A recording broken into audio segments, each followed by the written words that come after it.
Olá para quem nos ouve. Hoje nós temos uma missão muito clara para iniciar a exploração e eu diria que é um mergulho profundo fascinante. Com certeza. É um tema denso, mas muito real. Exato. O nosso objetivo hoje é decodificar a ciência, a engenharia e todos aqueles segredos operacionais mais intrincados por trás de um armazém perfeitamente orquestrado. Uhum. A nossa base analítica para isso é a pesquisa Inventário Questões, um material muito rico compilado pelo Everton Andrade. E o grande mérito desse levantamento é justamente fundir dois mundos, sabe? Sim, ele faz uma ponte incrível. Isso, ele pega aquele jargão pesado, os manuais sujos de graxa ali do chão de fábrica, e mistura com a bibliografia acadêmica mais densa e as normas internacionais implacáveis de auditoria. É uma síntese que ataca direto o nervo central de qualquer operação em grande escala. O desafio documentado ali na pesquisa não é a mera contagem física de itens, tipo contar caixas. Claro, vai muito além. Exatamente. O desafio é a reconciliação entre bilhões de reais em dados digitais e a ocupação bruta do espaço físico. A pesquisa deixa muito evidente que o ambiente do centro de distribuição, sob essa ótica da auditoria, é um ecossistema volátil. Totalmente volátil. É onde a teoria da logística colide frontalmente com a imprevisibilidade humana e também sistêmica. E a tensão central dessa operação, para quem está acompanhando a gente tentar visualizar, reside no fato de que não estamos falando de um exercício pacato. Imagina um galpão gigantesco. O cenário é de altíssimo risco financeiro. Altíssimo. Como as empresas garantem que cada parafuso ou uma caixa com peças de alto valor esteja no lugar certo? A precisão do estoque é o que sustenta decisões executivas de compras, projeções de fluxo de caixa e a própria integridade do balanço contábil que vai para os acionistas. Uhum. Uma divergência sistêmica que não é resolvida pode maquiar os lucros de uma multinacional inteira, ou pior, ocultar perdas operacionais catastróficas. Certo, vamos desempacotar isso. Começando pela primeira grande fase de qualquer inventário, que é o planejamento e aquele congelamento absoluto do tempo, a hora de parar a máquina. O que é fascinante aqui é a brutalidade logística exigida por esse primeiro passo. No jargão técnico, a gente chama isso de cut-off. O famoso cut-off. Isso. O coste de movimentação documental e sistêmico exige uma coordenação quase cirúrgica. Tentar auditar um inventário com empilhadeiras despachando carga, caminhões descarregando nas docas, é equivalente a tentar tirar uma fotografia nítida de uma maratona em movimento ou de uma corrida de Fórmula 1 com o obturador da câmera aberto. É impossível. O resultado inevitável é um borrão de dados. Então, o congelamento precisa ser total. O armazém para de receber, para de expedir e, de forma crítica, os saldos dentro dos ERPs, como o SAP, o Oracle ou o Totovis, são travados no mesmo milissegundo. E esse instante de travamento gera o que a gente chama de saldo lógico. O sistema emite ali uma declaração irrefutável de que, naquele segundo exato, a empresa detém um patrimônio X alocado em posições Y. E a partir desse momento, a tela do computador congela, transferindo todo o peso da prova para o mundo físico. E vale destacar que o peso dessa prova é altamente regulamentado. A exigência de que o balanço patrimonial reflita a realidade física exata atende a diretrizes contábeis e de governança muito estritas. Normas internacionais, certo? Sim, como as normas IFRS e os pronunciamentos do CPC aqui no Brasil. A auditoria contábil não aceita a simples promessa do software. Não dá para confiar cegamente na tela. De jeito nenhum. Se o RP afirma que há 50 milhões de reais em microprocessadores estocados, a equipe de auditoria tem o dever fiduciário de ir até as ruas do armazém, localizar os paletes e comprovar essa riqueza materialmente. Mas a preparação vai muito além de apertar um botão no sistema para congelar tudo.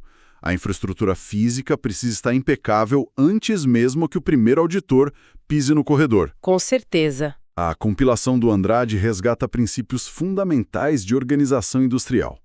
O armazém deve estar limpo, organizado e perfeitamente identificado. Isso significa corredores desobstruídos, caixas alinhadas no limite de altura, etiquetas voltadas para frente, produtos semelhantes devem ser fisicamente separados para evitar confusão. E isso se conecta diretamente à metodologia 5S. Seiri, Seiton, Seizo, Seiketsu e Shitsuki. Exato. Deixa de ser apenas um programa motivacional de qualidade, sabe? Passa a ser um pré-requisito técnico para a integridade dos dados. Essa lógica oriental de ordenação e limpeza prova que um armazém caótico é terreno fértil para anomalias contábeis. A sujeira e a desorganização escondem as coisas. Mascaram avarias, geram pontos cegos.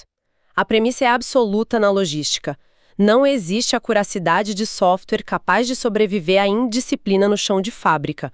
O caos físico invariavelmente vai corromper o banco de dados. Aqui é onde a coisa fica realmente interessante. Quando a gente entra na fase de execução da contagem, a metodologia adota uma abordagem que desafia o nosso instinto natural de eficiência. É a contagem cega. A contagem cega é brilhante. Imagina a cena. Quem vai contar, quem desce para o chão de fábrica, não faz a menor ideia do saldo que consta no sistema. O coletor de radiofrequência ou a prancheta simplesmente não indicam o número esperado. E o embasamento para a contagem cega é puramente pautado na psicologia comportamental. Isso é fortemente endossado pelos padrões internacionais do IIA, o Institute of Internal Auditors. A auditoria lida com a mente humana. Exato. A auditoria sabe que a mente humana otimiza o esforço através de atalhos cognitivos, os famosos vieses. Se a equipe visualizar no sistema que a posição deveria ter 300 caixas, e ao chegar lá encontrar um palete visualmente denso que parece ter 300 caixas, o que acontece? O cérebro da pessoa já arredonda. Sim, a probabilidade de o auditor ceder ao viés de confirmação ou mesmo a preguiça e ao cansaço de uma madrugada de inventário é imensa. O cérebro antecipa o resultado, preenche a lacuna visual e força aquele número para evitar o esforço mecânico de validar item por item. A contagem cega é justamente o que força o confronto real com o mundo físico. E para blindar ainda mais o processo contra essas falhas ou até fraudes, a regra de ouro da governança exige que as contagens sejam feitas por duplas, e duplas de setores diferentes. O dono da área nunca conta sozinho. Jamais. O conflito de interesses dita que o gestor direto daquele estoque não participe isoladamente da auditoria. Um operador de empilhadeira faz dupla com alguém do financeiro, por exemplo. Isso quebra a familiaridade e neutraliza vícios de procedimento. E essa dinâmica toda é estruturada com uma escalada de tensão, que é a dinâmica das 3 contagens. A primeira varredura registra o cenário físico bruto. A dupla insere os números no coletor e o sistema faz o cruzamento invisível com o saldo lógico. Se bater é perfeito. Posição liberada. Mas o gargalo surge quando apita divergência sistêmica. E aí entra a segunda contagem. Que só acontece para validar os erros da primeira. Outra dupla, também sobre a regra da contagem cega, vai até a posição divergente. O sistema precisa de uma confirmação. Se a segunda equipe confirmar o número da primeira, assume-se que o erro está mesmo no RP. Mas e quando a primeira dupla aponta um número, a segunda dupla aponta um número e o sistema esperava um terceiro número completamente distinto? É o caos. Esse é o impasse crítico. É aí que a terceira contagem é acionada. Ela funciona como o tiratema, o tribunal de última instância. E não é qualquer um que faz essa terceira contagem, né? Não mesmo. Tem que ser uma figura de autoridade, um auditor interno sênior, um supervisor ou um consultor externo. Esse profissional vai até a prateleira e o número que ele apurar vira verdade incontestável. Ele assina o mapa de inventário e assume a responsabilidade legal sobre o ativo. Toda essa rigidez é necessária porque, vamos ser sinceros, o armazém tem um lado sombrio, uma entropia constante. A pesquisa traz uns cenários caóticos com muito bom humor. Por exemplo, e se chegar um caminhão de mercadoria bem no meio do congelamento sistêmico? Isso vai direto para a área de quarentena. Exato. Fica isolado para garantir que não se misture com a contagem. E caixas abertas. Alguém tem que conferir o conteúdo unitário e lacrar de novo. O que nos leva a um dos conceitos mais bizarros do vocabulário logístico. Isso levanta uma questão importante. O conceito do estoque zumbi. Estoque zumbi. Eu acho essa nomenclatura fantástica. É muito gráfica, mas descreve uma falha sistêmica assustadora. O estoque zumbi é aquele item físico, palpável, que existe lá na prateleira de metal, ocupando espaço, Mas para o sistema ele tem saldo zero. É um fantasma sistêmico. A empresa nem sabe que tem aquilo. Para a matriz e para os acionistas, aquela mercadoria não existe. Pode ser uma devolução de cliente que não foi processada ou sobras de produção. O capital fica imobilizado num limbo e o espaço físico, que é caríssimo, é desperdiçado com itens que venda sequer consegue enxergar no sistema para vender. E quando o oposto acontece, o famoso furo de estoque, o sistema garante que tem uma televisão de 80 polegadas na posição X, mas a dupla de contagem só encontra poeira na prateleira. O furo é crítico. E o manual detalha que a regra não é simplesmente ajustar o número contável, dar de ombros e ir embora. O ajuste é obrigatório, claro, mas o trabalho de verdade começa na investigação da causa raiz. E aqui a gente vê a aplicação do Lean Manufacturing, o sistema Toyota. Perfeitamente. Quando se acha um furo grave, acionam-se ferramentas de investigação forense, o diagrama de Ishikawa, que é a espinha de peixe, ou a técnica dos 5 porquês. O objetivo é que o erro nunca mais se repita. E a investigação desce ao nível granular. Por que o sistema dizia que tinha material? Ah, porque a expedição não deu baixa. Por que não deu baixa? Porque o operador não bipou o código. Por que não bipou? Porque a etiqueta nova era incompatível com o leitor da empilhadeira. Exatamente. A ideia dessa engenharia reversa do erro é criar travas, os pokayokis, para que a falha seja bloqueada no futuro. A auditoria também joga a luz sobre outras anomalias. Produtos avariados, por exemplo, são segregados e contados separados, seguindo a ISO 9001 de controle de não conformidades. E o estoque obsoleto que perdeu validade precisa ser caçado e descartado. Diante dessa magnitude toda de esforço, o cut-off, recrutar um exército de duplas, investigar furos, fica claro que o modelo tradicional de fechar as portas não se sustenta o tempo todo. Então, o que tudo isso significa em termos de estratégia contínua? Como as empresas sobrevivem sem paralisar a operação a cada mês? Se conectarmos isso ao cenário maior, a gente contrasta aquele inventário wall-to-wall, que é a contagem exaustiva de parede a parede, feita geralmente no fim do ano fiscal, com o inventário rotativo. Que é referenciada na obra de Petronium, Martins e Paulo Altar, certo? Sim. O inventário rotativo atua como um radar constante. A empresa faz contagens frequentes por amostragem todos os dias. Isso garante uma acuracidade alta entre físico e sistema o ano inteiro, sem precisar desligar a matriz.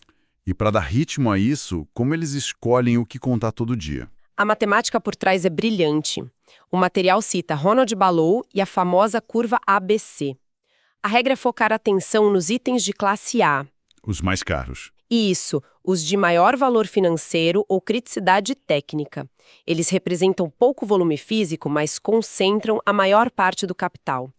Nesses itens de classe a operação aplica até a contagem dobrada, auditando toda semana ou todo dia. Já os parafusos da classe C são contados talvez a cada trimestre, usando até balanças de precisão por peso para não perder tempo. E tem uma engenharia inteira por trás da organização física para suportar isso. Itens de alto giro ficam em locais de fácil acesso, perto das docas. O espaço usa o endereçamento logístico, estudado por Reinaldo Mura. Que é como um CEP único para cada posição no armazém. Exato. E tudo isso é regido pelo WMS, Warehouse Management System. É ele que orquestra a rota dos auditores nos coletores, indicando em qual prédio, rua e nível eles devem ir.